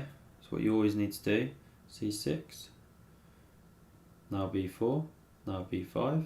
Now I was going to say now a4 maybe. Oh, he plays it like this.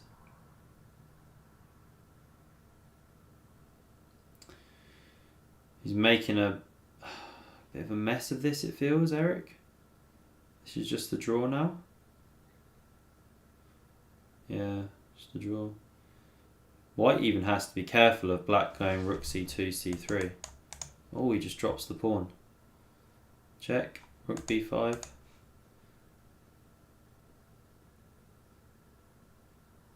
Should be a draw, but Hansen's got no time, so he's going to lose.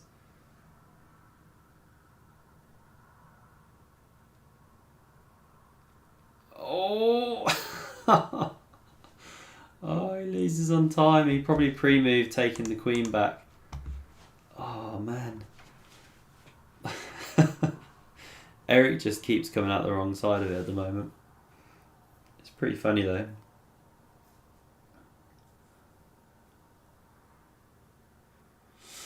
So, not the greatest pawn structure for white, but have the bishop pair. No sooner have I said that, black can win that bishop pair if they want.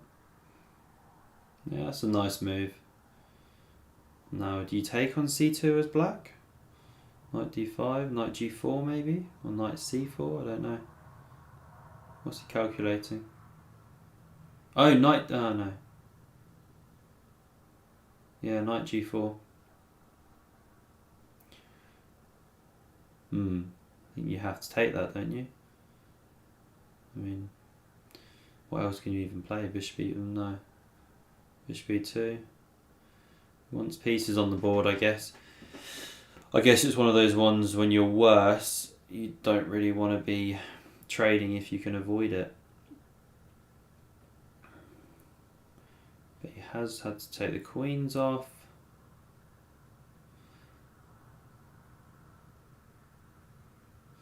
Definitely drawing chances here for Danya.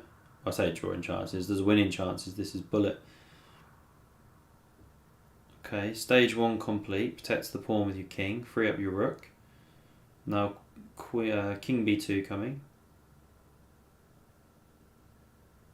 Yeah, that wasn't a good move by Daniel. Yeah, black is just mopping up here. There's no way he's saving this. Looks like he's going to go down. Yeah, there he goes. Wow. Breaks his streak. Now he's up against Heisenberg. Number 20, FIDE Master. Another 2900 odd FIDE Master.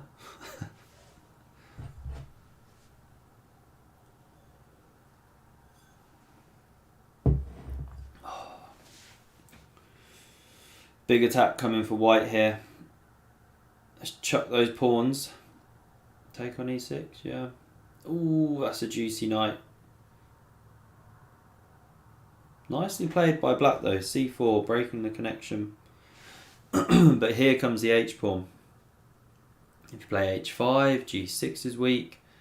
Really tough position for... Yeah, take intermezzo, then take, yeah. Opposite coloured bishops, but... Yeah, he has to be careful it takes on c3. That's why I didn't move the bishop back. Yeah, opposite coloured bishops, but if you can build up an initiative, then there are still very good... Oh, that's a really nice move. Yeah. Bishop d5's coming. That's why he resigns. Nice stuff from Danya. Gets back with a win.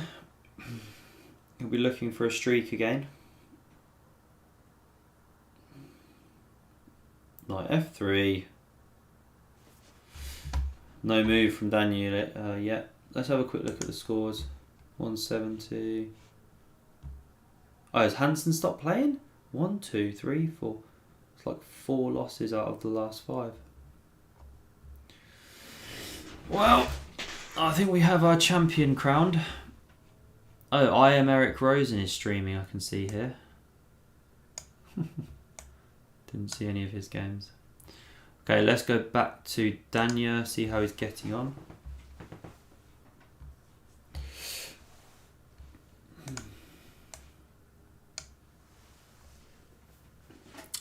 Hi, I'm not Toshiro. No, I don't think Alireza's got COVID. I hope not. But no, he's just not playing for some reason. Yeah, Alireza is a bit off the radar at the moment, to be honest. I don't know what he's doing. Obviously, he would have been playing in Tartar Steel, but... Ooh, that's nice. You want e4, kick the knight about, c4 coming, rook c8 first. Yeah, yeah, I don't know what Alireza is doing at the moment. And oh, that's nice, skewer coming with the bishop. And yeah, I need to find out when his next tournament's going to be. I guess we'll soon know because it'll be announced. But for now, we'll just have to... Oh, checkmate. Yeah, Daniel won't be happy about that one. Yeah, we'll have to see. Because yeah, we all want to see him back in action. Stuff like this is normally his bread and butter, isn't it? It's a shame we didn't see the big guns this week. Like Firuzja, like Andrew Tang. Obviously Carlson, but we know he's tied up. Playing in Tartar Steel.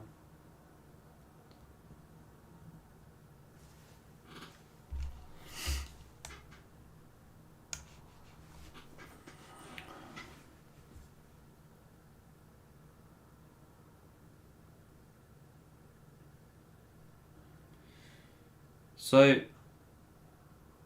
it's looking good for Danya here. A lot of space. Just checking actually you can hear the moves of the pieces on the board. Is the sound coming through with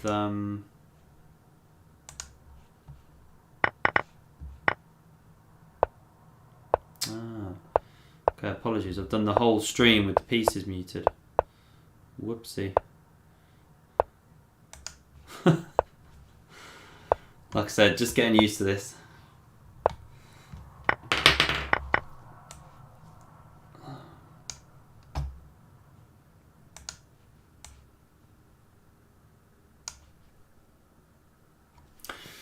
Another loss for Daniel. Doesn't really make too much of a difference at this stage. I think he could pretty much lose every game if he wanted. Anyway, let's see what he plays here. So he takes the space, f5. Yeah, you have to undermine that knight, or else e4 is just caving in. Even now, it's, yeah, you can't actually defend it, can you? So he chucks it.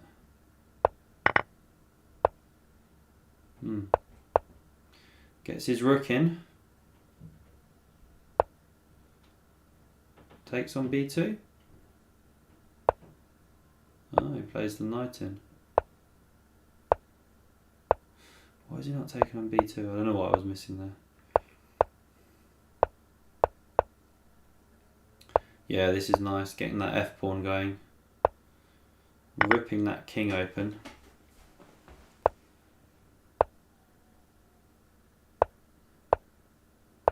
Doubling up, protect the knight. Oh, knight f4 check, threatened.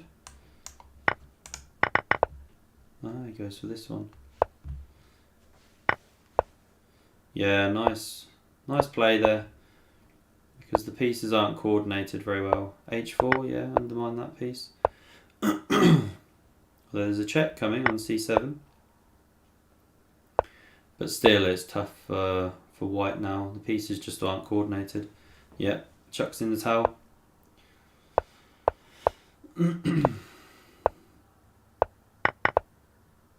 Another kind of King's Indian-y position. Okay, more of a king's pawn game now. Bishop f8 maybe. Tuck it away. b5. Got the old bathtub going on here. d5. Oh yeah, nice. Break in the centre. Ooh.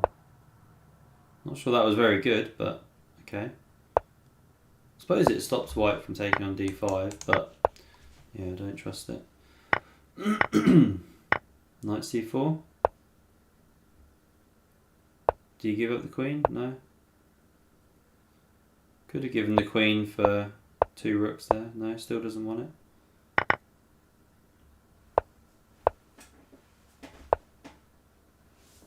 Oof.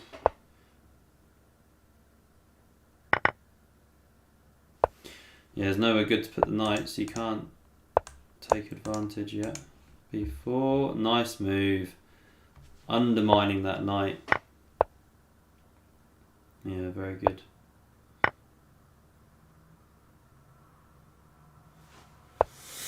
Check, king g2. Oh, the whole thing's collapsing.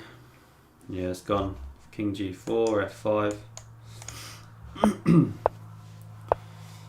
a4, love it. Do what you want in bullet, really, to an extent. And now, kind of a French structure on the board. Ooh, that's nasty.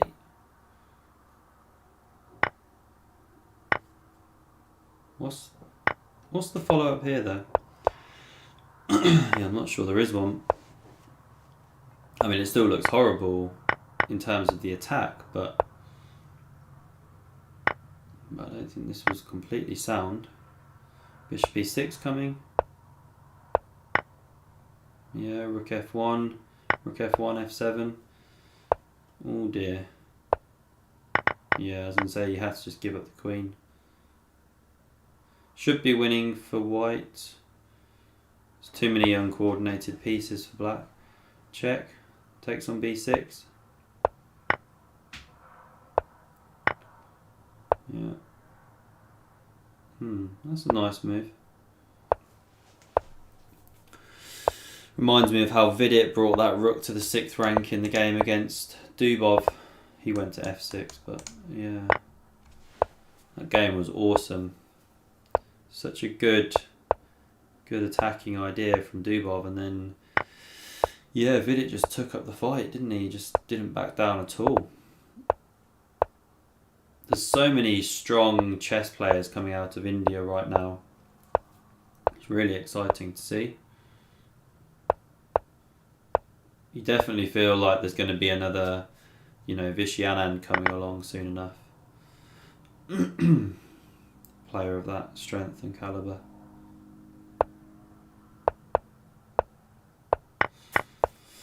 Okay, Kara Khan on board. A Firouzja favourite.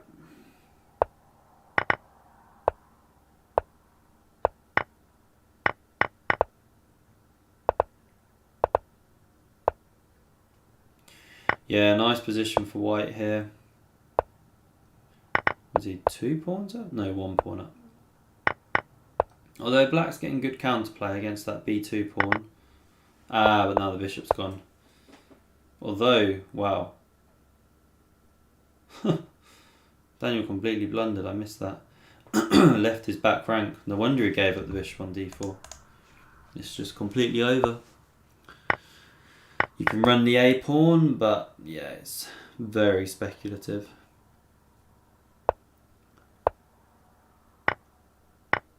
Oh wow, does it like this? Now, is this just a draw? I think it's just a draw, isn't it? Because even when the king gets to b2 and the rook goes away, you can just keep checking. But they're just so tricky to hold, these kind of ones. What white can't do is ever come to f2, because then you go rook h1. And if you take the pawn, there's this skewer on h2, winning back. So you have to keep shuffling the white king between these two squares.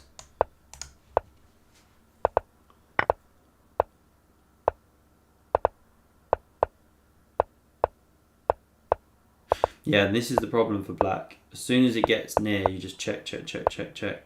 Really good defense by Daniel so far. Just keep it on the A file. That's it, and then check. Yeah. This is going nowhere. They drew. -3 for a draw? Oh yeah, that's the rating. Right, let's check the standings. 180 to 116. Can Eric get second? That's the real battle here. I might switch in and follow Eric just for the last 10 minutes, see if he can get some fire going. Oh, and we have second versus third. Okay, this is the big clash then. This is arguably the decider for second place. Okay, now we got some tension. Right, what's going on here? Materials even. So white's slightly for choice. Better pawn structure. Ooh, f5 coming though.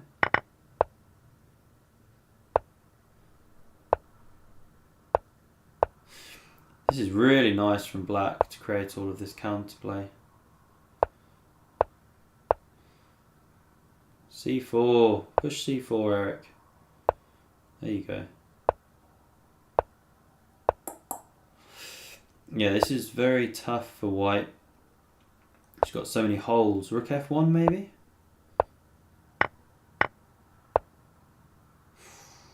I don't like that trade for Eric. But then again, it was tough. But okay, but how is black defending that? You're not. King b8. Check. Oh. Oh. Now black's threatening, mate. Oh, it's just a draw. Wow. Wow. Well, that's disappointing. That's a really good result for Mutt the Pro though, because he carries on his streak now. Eric's not broken his winning streak. He's got fire. So Yeah. Can Eric win this one? If Eric wins this one and the Mutt the Pro guy loses, then it is tight.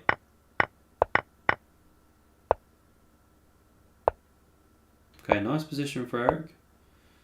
Building the pieces up nicely.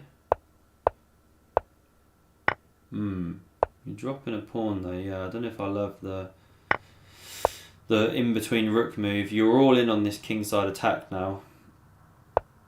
If this doesn't work, then you're getting stuffed on the queen side.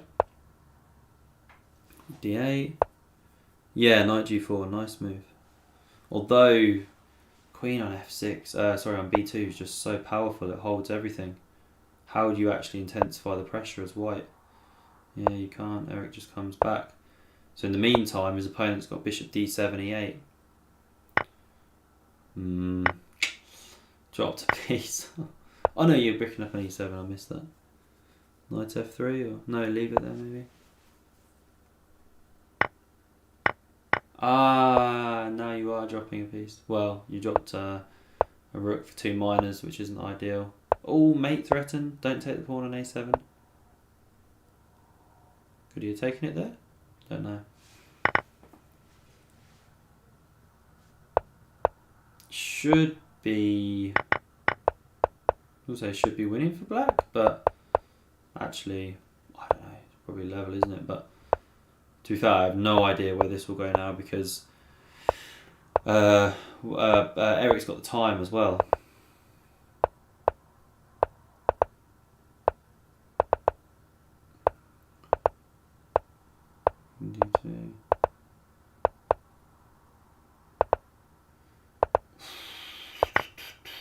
Oh, black is checking. He is quick. Black is very quick.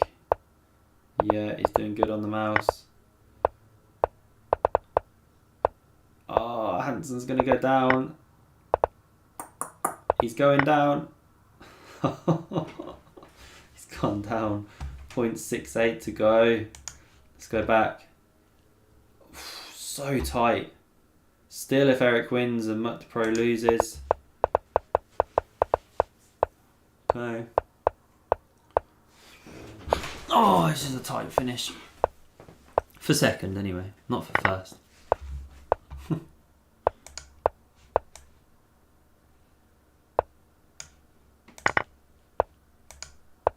Oh. There we go. Check. Pick up the bishop.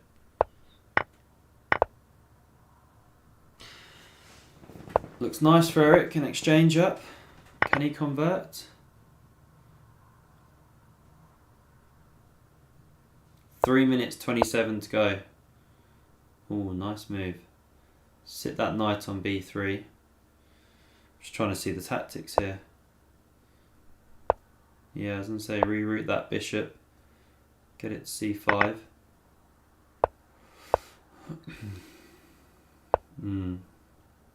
Nice defense from white.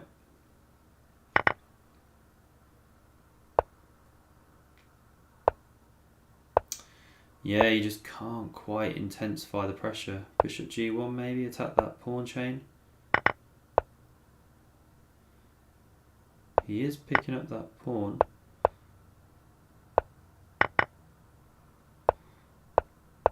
But still, this is anyone's guess, isn't it? Should be Eric's game, he's got the time, that's the key thing. c5. Although white is doing well here. I wouldn't say doing well, maybe not. Oh, yeah, it's gone.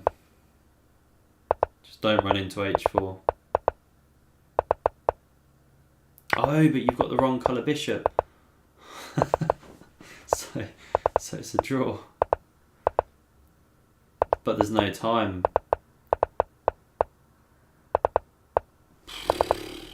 Oh, it's a draw. It's a draw. Ah, Eric needed the win. He needed the win. Let's have a look. Yeah, he's dropped out of third. It's between Mutt the Pro and Feel Good. Feel Good's got fire. Let's watch Mutt the Pro. Oh, he's playing this Arseny Nesterov guy. He's very good. I'm amazed how strong this guy is as an IM. It's just a bullet specialist, obviously.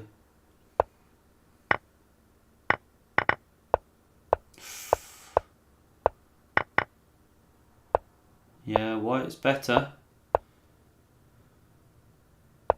That's a nice move. Now everything's held together. Oh, there goes the rook. Yeah. Knight f7 coming soon. Wow, he's quick. Look at his time. The other guy must have berserked.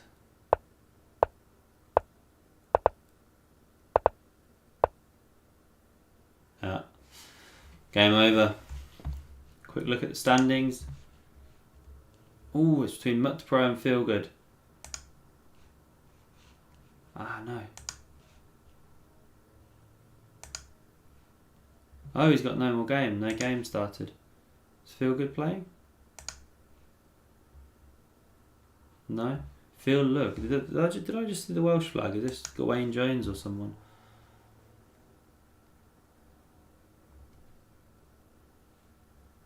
Maybe these guys never got paired again then. Yeah, they're in no game. So I think this is the final game. Naraditsky kicking some butt to finish off with a W.